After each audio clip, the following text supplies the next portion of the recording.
You're listening to Vedge Your Best. There has never been a more important time to be vegan. At Vedge Your Best, I want to help you. I want to help you limit and eliminate the consumption of animal products without feeling deprived, overwhelmed, or unsupported, even if no one you know is vegan. My name's Michelle Olander. I'm a life coach, and I know that if I could go vegan in my 50s, with all my excuses, I know you can start moving in that direction too. Veg your best, and there's nothing you can't do. Episode 128, Lapsed Vegans.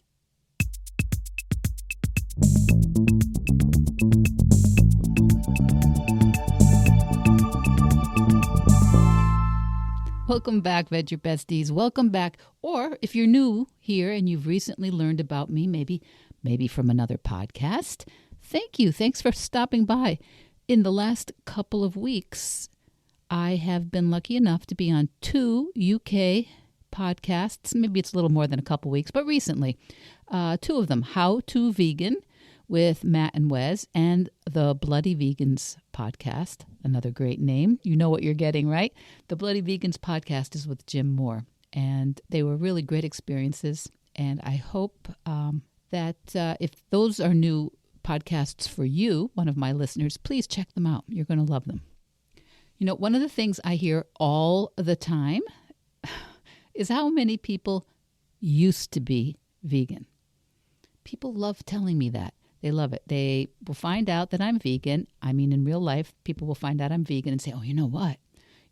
I was vegan for like 3 years or a decade or 18 months, all different periods of time. I was vegan and I never felt better. I just couldn't keep it up. There was a wedding. Maybe there was a vacation. Maybe there was a social outing, and it was impossible. I often hear, it's just too socially isolating. And, you know, because I'm now a professional vegan and I'm used to just asking people things, I want to ask them, okay, I see what you're saying. So are you vegan the rest of the time when it's not hard? Are you vegan at home, but maybe not when you're invited out or not at events? And so far, no one has said yes to that. They usually just say something like, no, it was just not sustainable for me. And it's not like I eat a lot of meat, but no. And I wanted to talk today about these lapsed vegans. I want to talk about the concept of lapsed vegans and how it relates to something in brain science, something in psychology. It's called the peak end rule. Peak, P-E-A-K. The peak end rule is talked about in a really great book by Daniel Kahneman called Thinking Fast and Slow. Thinking Fast and Slow. And it's an examination, for want of a better explanation, an examination of how we humans really do not think all that rationally. We don't. Not really at all. And we've talked about heuristics, Heuristics, heuristics. We've talked about those in the past here on certain episodes. And heuristics is it's a fancy word, and you should use it at your next social engagement. They are cognitive shortcuts. They are fast ways to make decisions based on a kind of rule of thumb that we have developed. And this research comes out of the field of behavioral economics. And that field is dedicated to try and understand if we think humans should choose things rationally in their best interest, why so often do we not? We don't. We don't make decisions in our best interest so often. And I think this is such a fascinating field.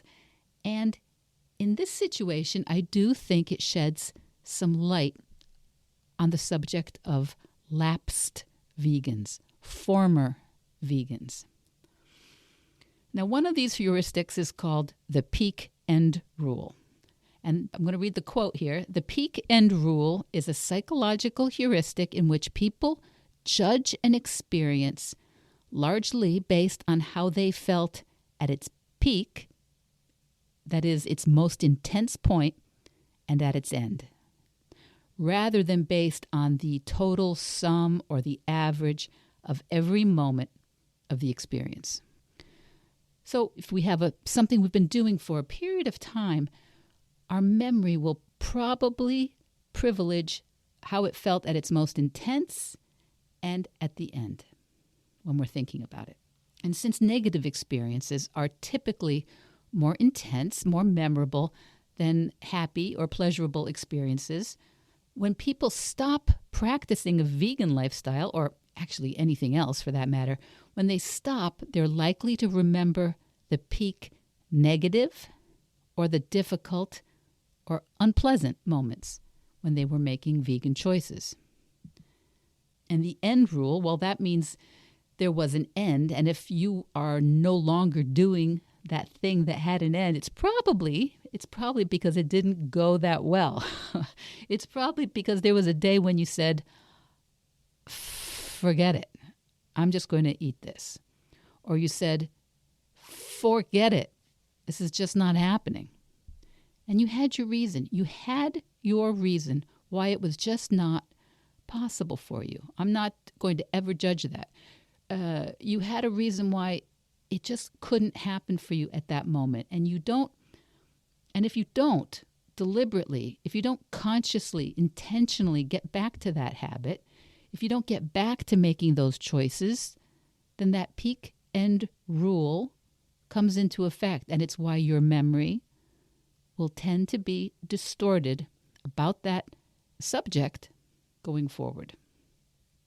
So, for example, back to those people I mentioned above, one who said he'd been vegan for 18 months, best he ever felt in his life, and wasn't doing that anymore because it was too socially isolating. What about that woman who said she'd been vegan for a couple of years and couldn't keep it up? Neither one said that they had a nutritional reason or an issue where they felt that they had to incorporate animal products into their lifestyles for health or comfort or even accessibility. In both these conversations, when I asked about their experiences during the time that they were choosing vegan choices or primarily making vegan choices, both of the folks said yes, that they liked it, that it was good, that they felt good, and that they thought they were doing good. One of them, the woman, had significantly positive health benefits from the process, and the other one said that he felt so glad that he wasn't supporting animal cruelty. But yet, that's not what they're doing now. Because the peak end rule is in effect, and they've been recreating the memory of their vegan practice. They've been recreating their memory of that time, but they've been emphasizing on the peak negative parts, and when they had trouble getting what they wanted, and when they weren't feeling good about the choices that they had or the people they were dealing with, and they were feeling vulnerable to criticism, and they had some unpleasantness, and once they made those non-vegan choices for whatever reason, that negativity really anchored their memory. That negativity really anchored the memory of what they were doing, even though in both cases they told me it had been a great experience. This is what fascinates me. It really does. Not that they made a non-vegan choice or even a series of non-vegan choices in some situation, but that then their brains just dropped all the positive evidence, all the good reasons to keep that vegan practice or get back to it, and that they now remembered it as essentially unsustainable, too hard, too isolating. And so they went back to their lifestyle, their previous lifestyle of not concerning themselves much with what they're buying or consuming. Because at the end, they had the peak that was unpleasant, and at the end, it was a situation that felt just difficult. And because of this, our brains start to give extra weight to those parts of the memory. And you know, We re-engage with memories every single time we think of them. And for most of us in a similar position, that is the part of the memory that we would continue to re-engage with. The idea of, I couldn't keep it up. It was too hard. I felt so isolated. And completely just glossing over, dismissing all the time that it did go well, and they were doing it well, and they did feel happy about it. Now, most of us have seen this in other parts of our lives, for sure, right? Relationships and jobs and sports, things that if it ends badly, really that's the part we remember. That's what we color the memory with. And thoughtful teachers know this. Thoughtful teachers will know that if there's some real tough feedback to be given, the ending, the last bit of feedback should always be positive. Always. A decent employer knows this. Otherwise, students lose enthusiasm for their classes. Otherwise, employees lose enthusiasm for their positions. The memory of many a restaurant dinner has been ruined, right, by the last few minutes gone wrong. Bermuda, right? Have you ever heard me mention Bermuda on this podcast? Never. And never. And that's because I got some bad news once when I was in Bermuda a long time ago. And I have no interest in ever going there again. Ever. Nothing to do with Bermuda. But that phone call and Bermuda are two indelibly fused synapses. I think that might be a mixed metaphor. Indelibly fused. Maybe those don't go together, but they're together. I don't like giving Charlie extra things to edit, so we're just going to go with it. But bad news and Bermuda, that's the peak end rule. It's not rational to think that Bermuda had anything to do with that moment when I was very upset. But there it is. Not going back. Vegan, same way. Vegan for months and months, maybe years. And maybe you don't make vegan choices during a vacation, or you feel too awkward about insisting on vegan options in front of somebody, or on a business trip, or, even in Bermuda. And it could be a real slog at one moment or another. It could be a really unpleasant situation. And if you're feeling really aggrieved or defeated or unsupported or confused, you might just give up. You might. And not just in that situation. You might just throw that baby out with the bathwater. And honestly, right? That's the metaphor. That is when you do something, it makes no sense. It makes no real sense that if you're having a positive experience as a vegan or as someone who's eating plant-based, that you would completely stop it at that point. Because rationally, all it means is that in a certain set of situations, you didn't have the access or the support or the focus or the knowledge. You didn't have something you needed, some ability to make a comfortable vegan choice. But instead, there's this all or nothing thing that kicks in. If something's important or valuable, or if it's been positive, it happens. That's the all or nothing. It's so irrational, all or nothing. For example, if something's so important or valuable or has been positive, why would you choose nothing? All the great choices you made, all the times it was working, all the strategies you did develop to limit or eliminate the consumption of animal products, all the parts of it that worked, and now they're in danger. They're in danger of being quickly swept away in your memory, forgotten. Do you need another analogy? How about this one?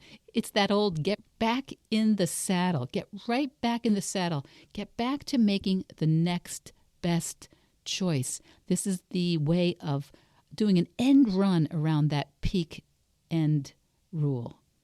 At the earliest opportunity, you want to understand that if you leave that memory, that negative memory where it is, of where you couldn't do something, that memory of feeling awkward or skeevy, that memory of your companions not being on board, If that's your last memory of your vegan practice or your whole food plant-based diet or anything else that you've wanted to do, you want to do something small to get on board with it again. Otherwise, it becomes disproportionately powerful in your memory.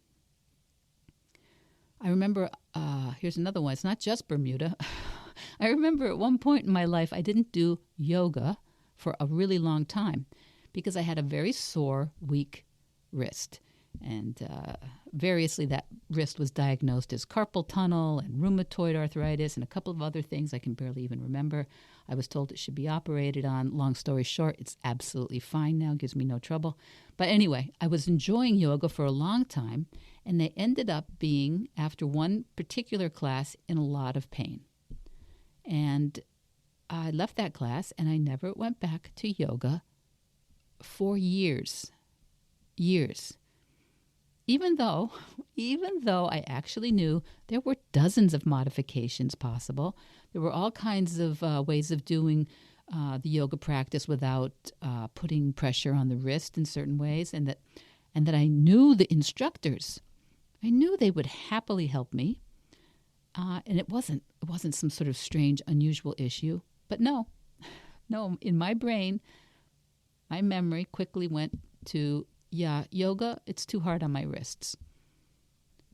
And in that, all my many positive memories of yoga just really fizzled.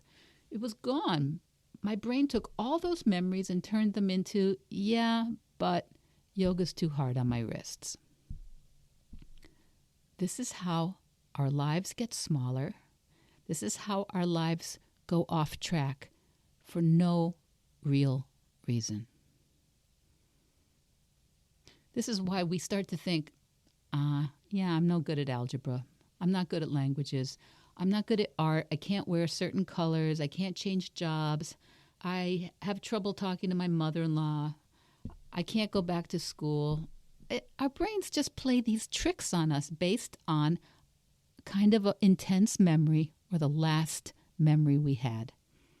The peak end rule. And you can look that up. And Thinking Fast and Slow is a fantastic book by Daniel Kahneman. And you should definitely look at that if you're interested in things like heuristics and how our behavior our psychology guides our behavior. Our brains play tricks on us. Our memories are just not all that dispassionately accurate. Our memories serve us up first, the evidence of what we have started to really believe. And they just keep reinforcing that story unless we make a deliberate choice to notice where our story, where our memory is incomplete. It's not that you completely lose those memories, you just don't reinforce them. So you have to make a certain effort to mine your brain, M-I-N-E, mine your brain for that buried information, because it just keeps getting a sediment, a layer of these automatic thoughts. So if you're a practicing vegan or making plant-based choices, and then you have a couple of days or weeks where it's proven to be either hard or impossible for you to do what you thought you had wanted to do, it's not like algebra. It's not like when your math teacher calls your mom to say, yeah, Michelle's been kind of discouraged in math class right now, and she's having trouble with this recent unit, so I want her to come in during study hall, and we're going to back up to last chapter when she was doing really well, and we're going to see where the problem is. No, it's not like that at all. It's not like when you fall off your bike and everyone you know says, okay, but as soon as you're checked out, you'll get back on and you'll ride the bike again. No. When you fall off the proverbial vegan wagon, most people just will say, everyone, in fact, around you, if you're like me, will say, I see, it's impossible. Or they'll say, see, I knew you couldn't do it. Or at least you'll think that's what they're saying. Or they'll say, see, what a dumb idea. Welcome back to our team where we don't think about those negative things anymore and you can just go unconscious too. Chances are, If you go through a vegan fail, if you go through a plant-based lapse, most non-vegans are going to be either completely uninterested, vindicated, or mildly relieved. And unfortunately, even some vegans will be critical and unsympathetic when you mess up. Not most, I don't think, but some. And I know how scary that can feel. So that is why I'm here doing this and showing up every week. This is for every lapsed vegan. I want to help you get back on that bike, back in that saddle, back on that yoga mat. Maybe not Bermuda, that might be too much, but your memory is an unreliable narrator. Unless you have developed the practice of asking specific questions and questioning all those pat answers it starts to come up with to justify what you've been doing. Deep down, you know you can do it. And if you know that you want to, but your memory's been serving up a lot of thoughts about how you couldn't and how people judge and that you don't have the support and it's the wrong time, if that's coming up for you, remember you have me. You have me and a host of vegans that I try to bring you every week, that I try to connect you with on Instagram. You have support. And if you know that there has never been a more important time to be vegan, but you've had trouble, that's what I do. I help you build your vegan practice. And all it takes is practice.